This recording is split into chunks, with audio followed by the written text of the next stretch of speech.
I'm doing it not for the abundance, but for the opportunity that I create for abundance.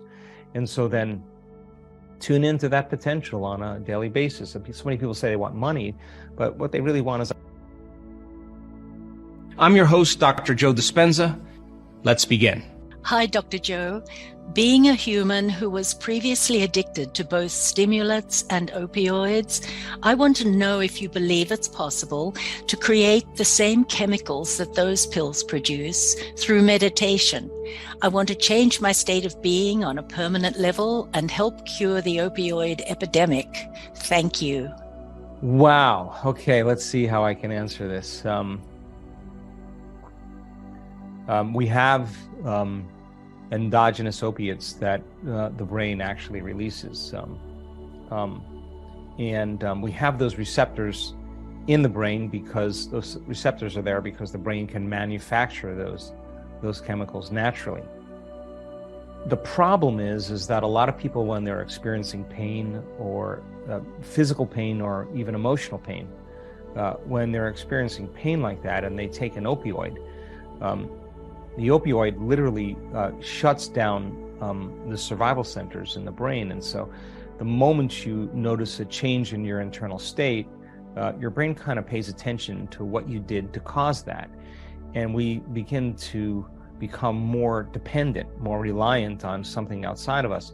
And in the case of an opioid, it's so conditioned that it becomes addictive.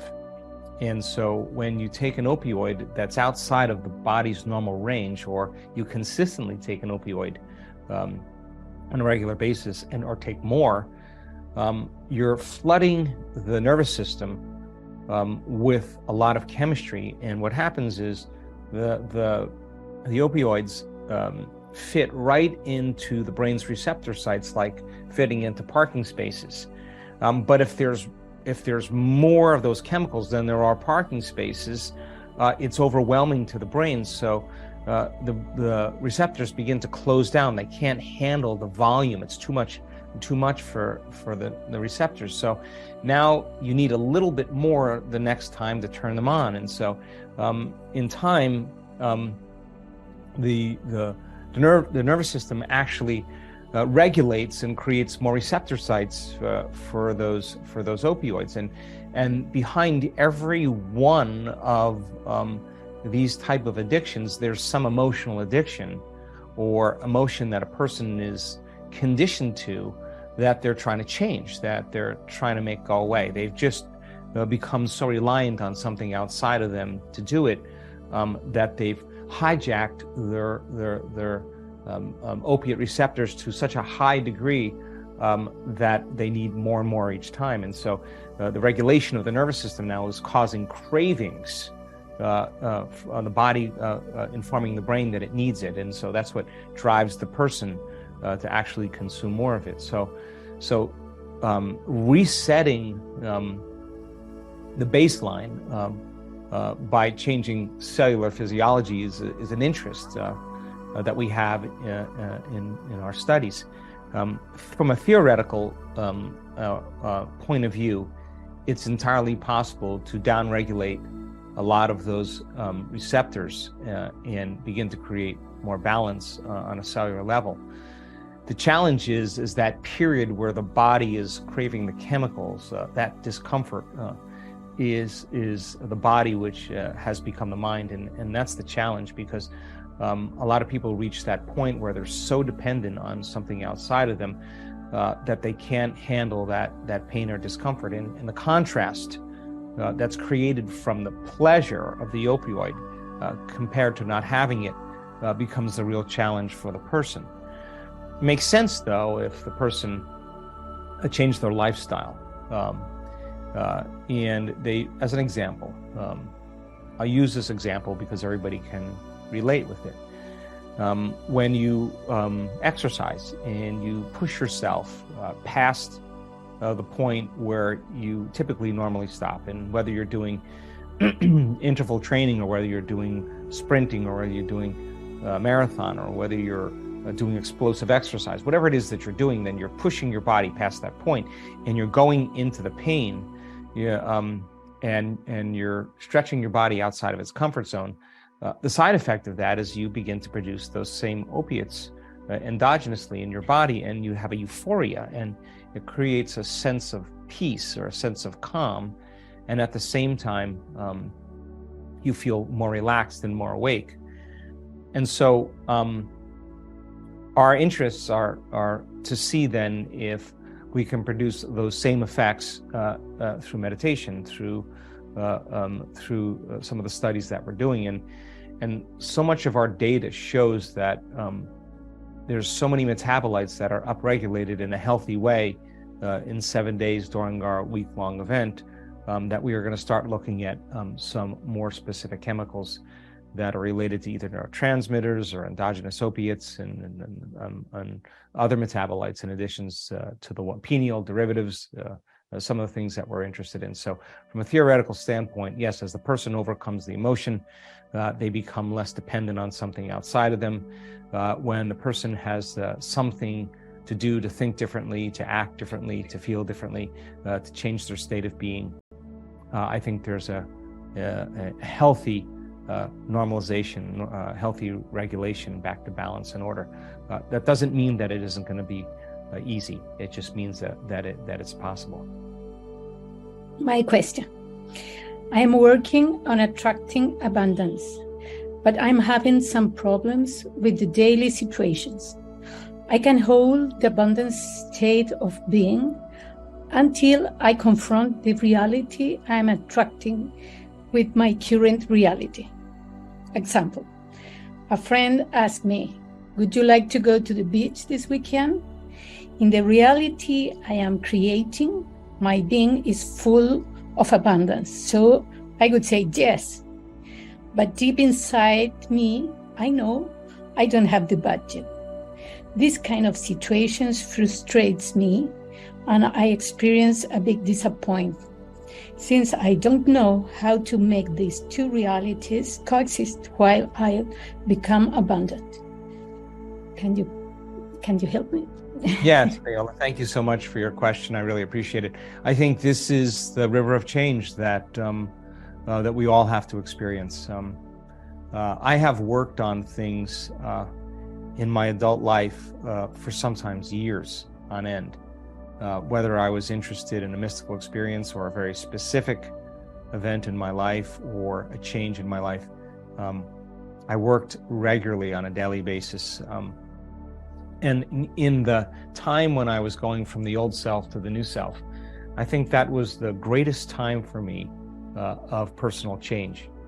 And I think the teacher here is when it doesn't show up. I think the teacher here is when you really want your abundance and it hasn't happened yet, but you're still in hot pursuit of it. I think this is the time when we have to, on a regular basis, recalibrate. So while you may want to go to the beach, the reality is that if you can't afford it, then you shouldn't go because you don't have the money to go, and that's the reality. So what is it that you can do? Well, what would I do? I would read a book on somebody who became abundant. I would read information. I would study people, abundant people. I would study their thoughts. I would study their actions, their choices, their behaviors, how they learned from their mistakes, how they got brilliant ideas, how they failed 50 times before they succeeded, how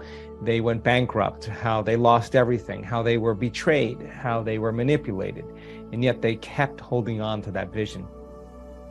That is the initiation process into abundance. And when they finally arrived at abundance, they were already abundant. They already overcame so many things that they were unaware of that stood in the way between them and reaching that level of abundance. So I think we are all faced with great opportunities brilliantly disguised as impossible situations. And we have to meet those situations on a daily basis from a greater level of mind, from a greater level of consciousness. And you're going to run in to your limitations. You're going to run right into a certain level of mind that is created from a certain level of consciousness, or unconsciousness. And when we meet that challenge from the same level of mind, we can't resolve the problem. We have to go to a greater level of awareness, a greater level of consciousness. And this is the work. And so the reality is that you have one foot in the real world, and that is you're not abundant yet, and one foot in the quantum world, which is you're dreaming of being abundant. So instead of being a victim to the fact that you can't go to the beach because you don't have enough money, what would a person do that was truly interested in telling the story of their abundance? They would say, hey, I was offered to go to the beach and I didn't go to the beach. I stayed home and I studied great people. I studied abundant people. I tuned into that meditation until I felt abundant. I can feel it in every single cell of my body. I have no idea how it's going to happen. I have no idea how the opportunity is going to occur in my life, but that's the unknown. Let me become conscious of how I'm thinking and see if that is how an abundant person thinks. Okay, I'm going to do the work so that I can decide how I no longer want to think, and I'm going to really program my brain to think like an abundant person. I gotta make that switch. How would an abundant person act? How would they walk? How would they stand? How would they feel?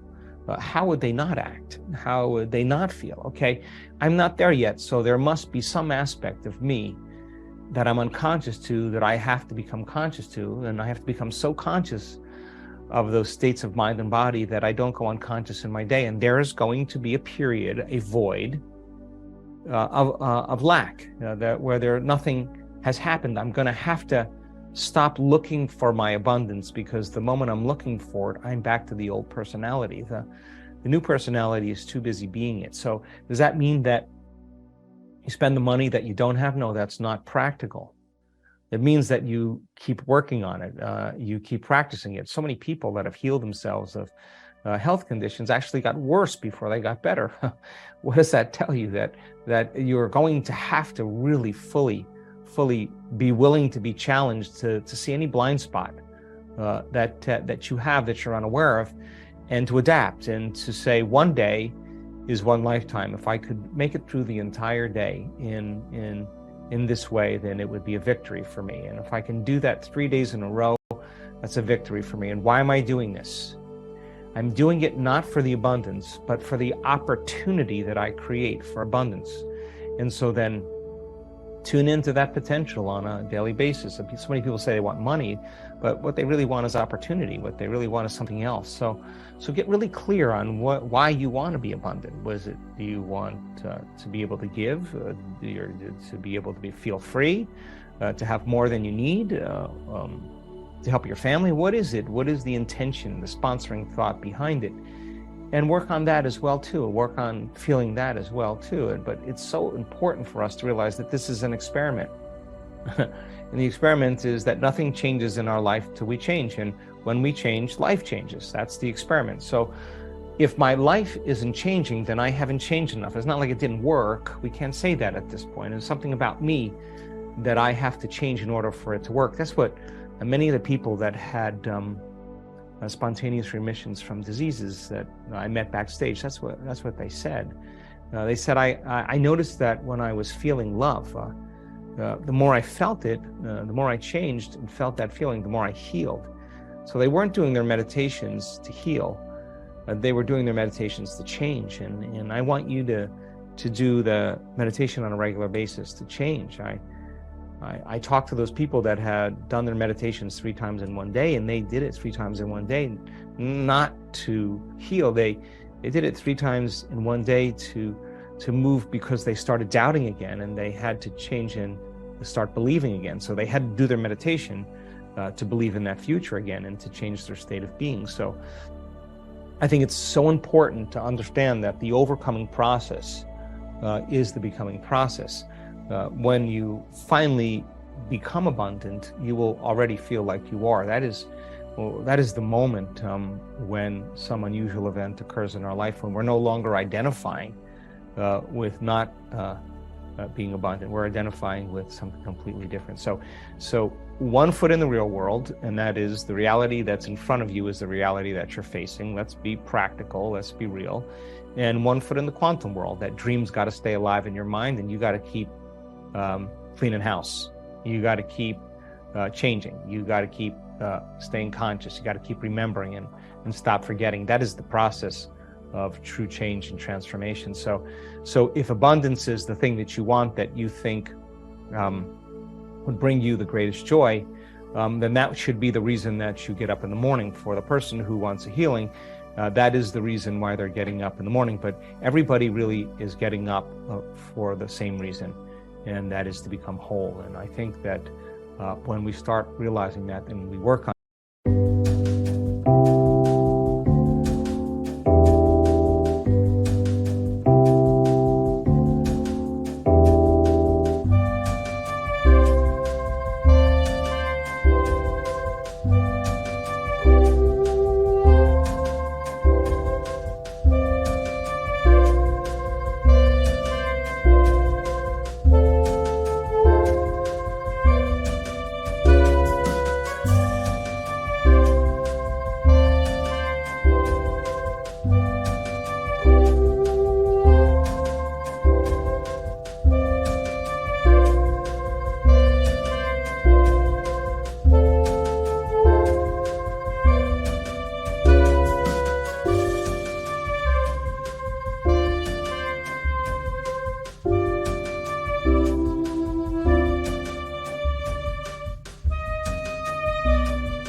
being whole, we're in less lack. And I think that's when you get to measure the effects of you at cause, and that's when it gets really fun. So stay practical and stay in that vision and experiment. You stay loose and keep asking, what is it about me that I still need to change in order to have abundance? I think that's a healthy question. Healthy question at the end of the day is to ask yourself, when did I stop believing?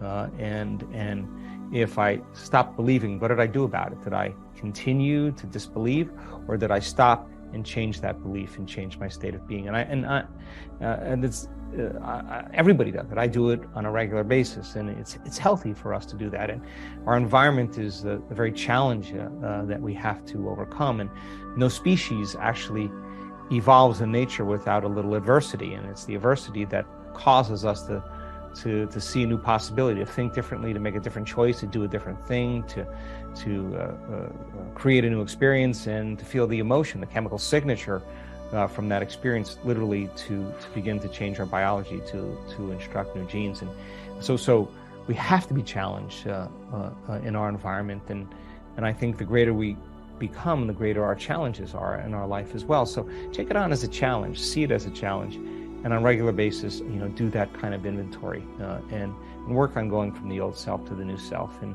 straddle both worlds.